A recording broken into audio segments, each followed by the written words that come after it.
Bismillahirrahmanirrahim. Assalamualaikum warahmatullahi wabarakatuh. Bismillah walhamdulillah.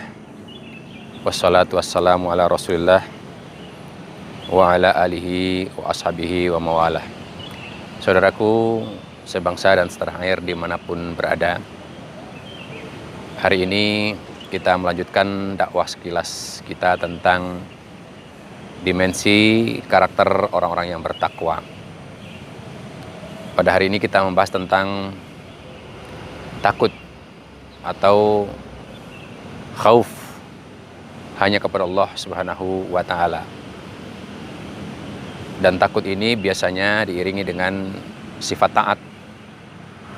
Taat kepada Allah dan takut terhadap segala perbuatan-perbuatan maksiat yang Allah pasti mengetahuinya. Sekaligus takut apabila amalan-amalan ibadahnya tidak diterima oleh Allah Subhanahu wa Ta'ala. Itulah sifat orang yang beriman dan sifat orang yang bertakwa. Di dalam Al-Quran, Allah Subhanahu wa Ta'ala mengingatkan di dalam surat An-Nur ayat yang ke-51. A'udzu billahi minasyaitonir rajim. Bismillahirrahmanirrahim. Innama kana qaulal mu'minina idza du'u ilallahi wa rasulihi liyahkuma bainahum ay yaqulu sami'na wa ata'na wa ulaika humul muflihun. Ayat ini menyatakan bahwasanya sesungguhnya atau bahwa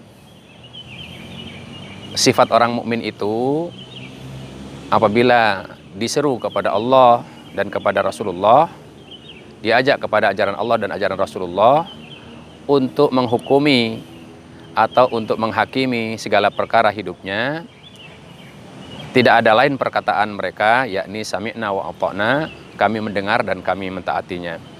Dan itulah orang-orang yang beruntung.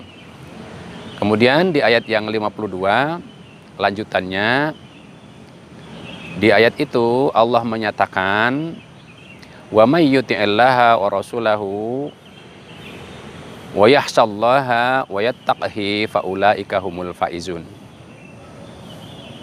Dan barang siapa yang tetap taat kepada Allah dan kepada Rasulnya dan takut kepada Allah dan selalu bertakwa, maka mereka itulah orang-orang yang mendapatkan kemenangan. Saudaraku yang dirahmati Allah Subhanahu wa Ta'ala, orang yang berpuasa adalah orang-orang yang selalu menjaga dirinya dari perbuatan-perbuatan tercela. Apabila orang yang berpuasa tapi masih suka berbuat curang, berkata bohong, berbuat zalim, mengambil hak orang lain, menipu, dan perbuatan yang sia-sia lainnya, maka sesungguhnya Allah tidak menghendaki puasanya. Artinya tidak menilai dan tidak menerima puasanya itu. Dan itu dinyatakan oleh Rasulullah SAW dalam sabdanya.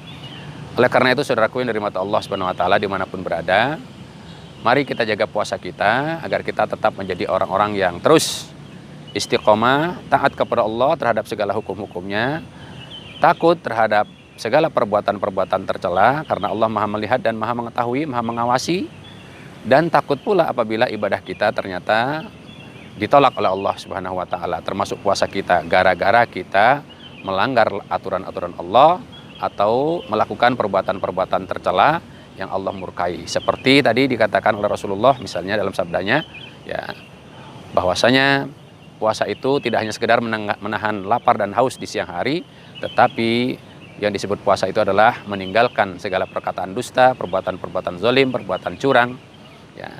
Dan barang siapa yang tidak meninggalkan semuanya itu, maka Allah tidak menilai apapun dari lapar dan hausnya. Semoga Allah Subhanahu wa Ta'ala senantiasa menjadikan kita hamba-hamba Allah yang memiliki sifat takut atau khauf kepada Allah, sehingga amalan kita betul-betul terjaga dan kita menjadi orang-orang yang mulia di hadapan Allah, mulia di hadapan manusia, berakhlak yang terpuji, dan kelak Allah wafatkan kita dalam keadaan husnul khotimah. Dan mudah-mudahan kita mendapatkan orang-orang yang menang atau termasuk dalam golongan orang-orang yang menang atau dimenangkan oleh Allah Subhanahu wa Ta'ala.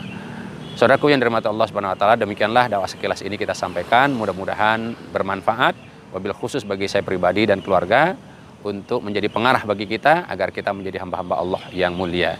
Dan semoga Allah satukan kita kelak bersama dengan orang-orang bahagia yang beruntung, yang menang, yakni golongan para nabi, para siddiqin, para syuhada, dan para salihin. Amin ya Allah ya rabbal alamin. Terima kasih. Mohon maaf apabila ada kesalahan-kesalahan. Subhanakallahumma bihamdika asyhadu an la ilaha illa anta astaghfiruka wa atubu ilaik. Barakallahu fikum. Wabillahi taufiq wal hidayah. Wassalamualaikum warahmatullahi wabarakatuh.